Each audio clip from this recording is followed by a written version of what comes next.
برسول الله والبدوي ورجال من بني علوي سلكوا في المنهج النبوي برسول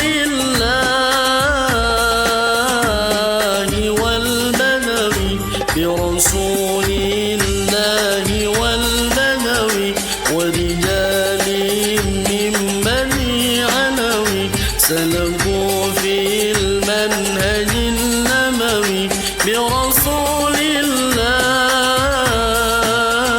الله والبدوي ربي إني قد مددت يدي منك أرجو فائض المدني ربي إني قد مددت يدي منك أرجو فائض المدني فاغثني أنت معتمدي برسول الله والبدوي برسول الله والبدوي ورجال من بني علوي سلكوا في المنهج النبوي برسول الله والبدوي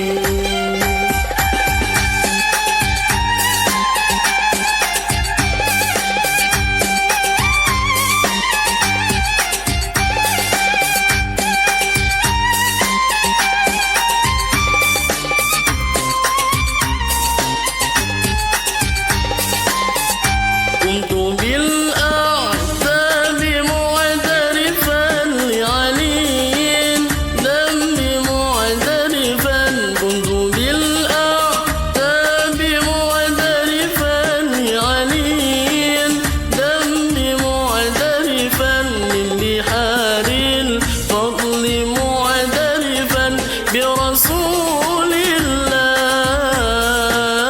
الله والبدوي برسول الله والبدوي ورجال من بني علوي سلكوا في المنهج النبوي برسول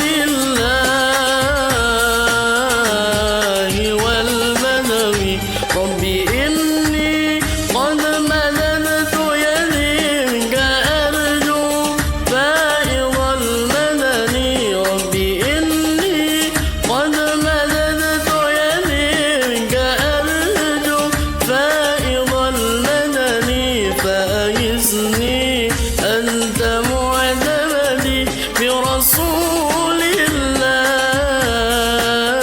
الله والبدوي برسول الله والبدوي ورجال من بني علوي سلكوا في المنهج النبوي برسول الله والبدوي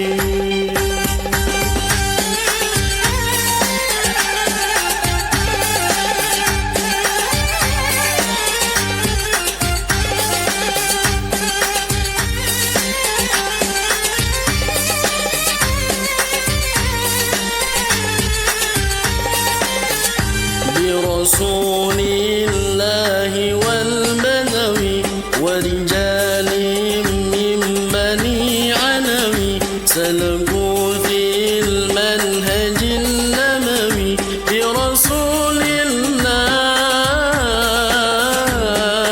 والبدوي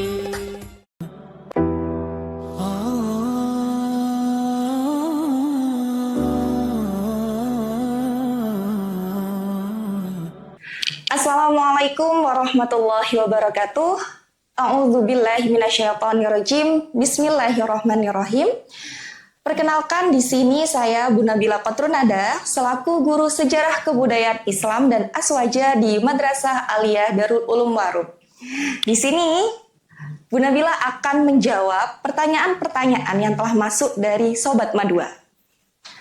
Pertanyaan yang pertama ini hadir dari Ananda Shiva kelas 10.3.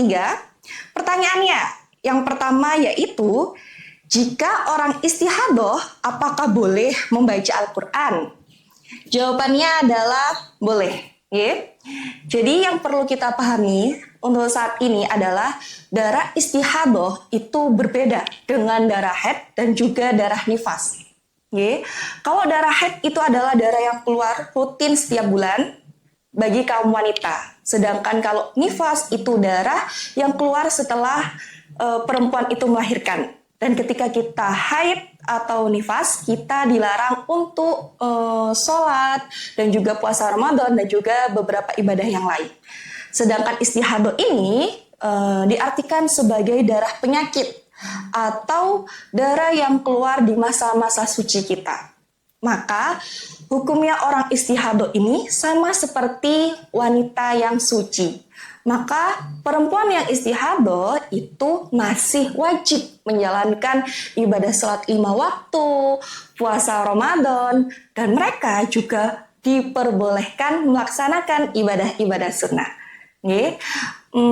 Dalam suatu riwayat ada seorang wanita yang bertanya kepada Nabi. Wanita tersebut adalah Fatimah binti Abi Hubaish. Beliau bertanya ke Rasulullah, "Ya Rasul, saya ini pernah istihadoh, tetapi belum mandi. Apakah saya ini boleh meninggalkan sholat?" Rasulullah menjawab, tidak, karena istihadoh itu darah penyakit. Maka namun kamu boleh meninggalkan sholat ketika keluar darah haid, yaitu sebelum datangnya darah istihadoh. Maka kalau sudah datang darah istihadoh, sholatlah dan mandilah. Jadi intinya ketika sampean istihadoh, sampean masih boleh membaca ayat Al-Quran dan ibadah-ibadah sunnah lainnya. Pertanyaan yang kedua ini datang dari Ananda Nesha Nabiha Vyoga, kelas 11-7. Pertanyaannya, Bu, apakah boleh menyaur hutang puasa ketika mepet-mepet bulan Ramadan atau pada saat akhir bulan Sya'ban dan menuju bulan Ramadan? Pertanyaannya menarik dan biasa dilakukan oleh sobat beberapa generasi Gen Z itu biasanya kalau membayar atau mengqadha utang puasa itu mepet-mepet bulan Ramadan. Apakah boleh? Jawabannya adalah boleh. Bahkan diceritakan oleh Abu Salamah langsung dari Sayyidah Aisyah radhiyallahu anha itu diceritakan bahwa kana yakunu alayya as-shaum min Ramadan fama astati'u an aqdiya illa fi Sya'ban. Jadi Sayyidah Aisyah itu mengatakan bahwa saya ini punya tanggungan hutang puasa di bulan Ramadan. Saya tidak mampu mengqadha hutang puasa tersebut kecuali di bulan Sya'ban. Nah, dari sini berarti Sayyidah Aisyah ini juga mengqadha atau membayar hutang puasa itu di bulan Sya'ban, mendekati bulan Ramadan. Namun, anak-anakku sekalian, meskipun kita ini boleh nih membayar hutang puasa di bulan Sya'ban, tapi alangkah baiknya jika tidak ada uzur syar'i atau kalau tidak ada halangan, kita menyegerakan untuk mengqadha atau membayar hutang puasa kita jauh-jauh hari sebelum Ramadan. Karena kita tidak tahu apa yang akan terjadi di kemudian hari. Bisa jadi nanti mendekati bulan puasa tidak tahu kita sakit atau ternyata prediksi tamu bulanannya datang lebih cepat dan seterusnya. Itu untuk antisipasi kita. Baik, kita lanjut ke pertanyaan selanjutnya, datang dari Ananda Muhammad Firdausi Nuzulah, kelas 11-5. Pertanyaannya, bagaimana cara membuat challenge ibadah sehari-hari di bulan Ramadan yang tidak terasa memberatkan, namun tetap bisa membantu meningkatkan konsistensi dalam beribadah setelah bulan Ramadan usai? Menarik ya, jadi ini sifatnya continue. Di sini bulan Ramadan itu ada 30 hari. Jadi kita bayangin kita membuat challenge untuk diri kita sendiri. 30 days Spirit Upgrade Challenge. Jadi 30 hari untuk mengupgrade diri kita. Langkah yang pertama, kita bisa punya kebiasaan kecil. Jadi kita sebut sebagai tiny habit. Jadi itu adalah kebiasaan kecil, tapi bagaimana kebiasaan itu bisa konsisten. Jadi kita mulai dari langkah ringan dan fun untuk dilaksanakan oleh generasi muda. Misalnya nih, kita punya kebiasaan, Bu, aku ingin selama bulan Ramadan itu minimal lah membaca ayat Al-Quran meskipun hanya 3-5 ayat. Tapi harus konsisten setiap hari. Kemudian konsisten sedekah meskipun hanya 1.000 sehari. Nah, itu bagaimana caranya hal-hal kecil tersebut kita lakukan dengan konsisten setiap harinya. Kalau kita sudah punya tiny habit, nah kita buat strict challenge. Strict challenge ini pasti tidak asing di kalangan Gen Z, apalagi para penikmat TikTok. Di TikTok itu ada strict, di mana harus ada interaksi yang terus-menerus atau chat antar dua belah pihak agar strict itu tidak mati. Kalau sampai sehari aja kelewat, nggak chat atau nggak interaksi, maka strict itu akan hangus dan kita harus mulai dari awal. Nah, kita challenge diri kita sendiri dengan strict ini tadi. Ya pacarane dan strict iki gak mati gitu, Jadi jangan sampai kelewat sehari kita melakukan kebaikan. Kemudian step selanjutnya bisa kita lakukan dengan naik level. Jadi kita punya rentan waktu untuk menaikkan level kualitas ibadah kita. Misalnya, Bu, aku rencananya 1 minggu pertama saya mau memperbaiki ibadah wajib saya. Jadi gimana caranya saya bisa sholat 5 waktu itu tepat waktu. Dan tidak lupa setiap selesai sholat saya mendoakan kedua orang tua. Nah, kita challenge yang pertama itu dulu. Jadi minggu pertama di bulan Ramadan sholatnya tepat waktu terus. Dan tidak lupa mendoakan kedua orang tua. Naik level di minggu selanjutnya. Oke, aku sudah berhasil di minggu pertama. Kita lanjut di minggu kedua. Di minggu kedua ini challenge-nya adalah aku tambah bacaan Al-Quran. Jadi setelah sholat, selain mendoakan orang tua, saya juga mau deres, Bu. Meskipun hanya 3 ayat, pokoknya saya mau deres. Ternyata challenge di minggu kedua berhasil. Aku mau naik level lagi. Di minggu ketiga, saya mau menambah zikir, Bu. Saya mau zikir sama sedekah. Oke, bagus. Jadi di minggu ketiga kita zikir, mengingat Allah, kemudian ditambah lagi sedekah. Wah, aku berhasil di minggu ketiga. Naiklah di minggu keempat. Apa ya tantangan di minggu keempat? Tantangannya adalah qiyamul lail, dengan menghidupkan malam-malam di bulan Ramadan.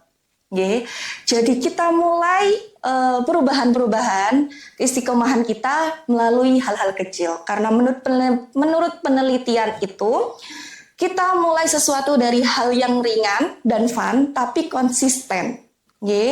Kemudian hal tersebut itu akan lebih mudah untuk menjadi kebiasaan permanen bagi diri kita daripada yang perubahan ekstrim, kemudian burnout di 5 hari pertama bulan Ramadan, dan seterusnya. Jadi itu tidak bisa menjadi kebiasaan yang berkelanjutan seusai bulan Ramadan. Jadi kuncinya mulai dari hal-hal kecil. Baik, kita menuju ke pertanyaan selanjutnya yang datang dari Ananda Nadia Ayu Salsabila, kelas 12-11.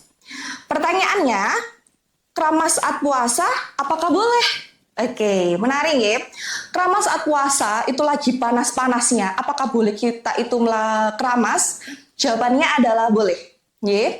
Dalam suatu yang diriwayatkan oleh Imam Malik, itu Kanjeng Nabi Rasulullah SAW itu ketika melakukan perjalanan Fathul Mekah di bulan Ramadan, itu beliau ketika sampai di daerahnya namanya Araj, beliau itu merasa kelelahan. Akhirnya beliau menyiramkan air di kepalanya. Nah, saat itu beliau dalam kondisi berpuasa. Itu artinya kita boleh keramas saat sedang berpuasa, tapi ada hal-hal yang perlu diperhatikan.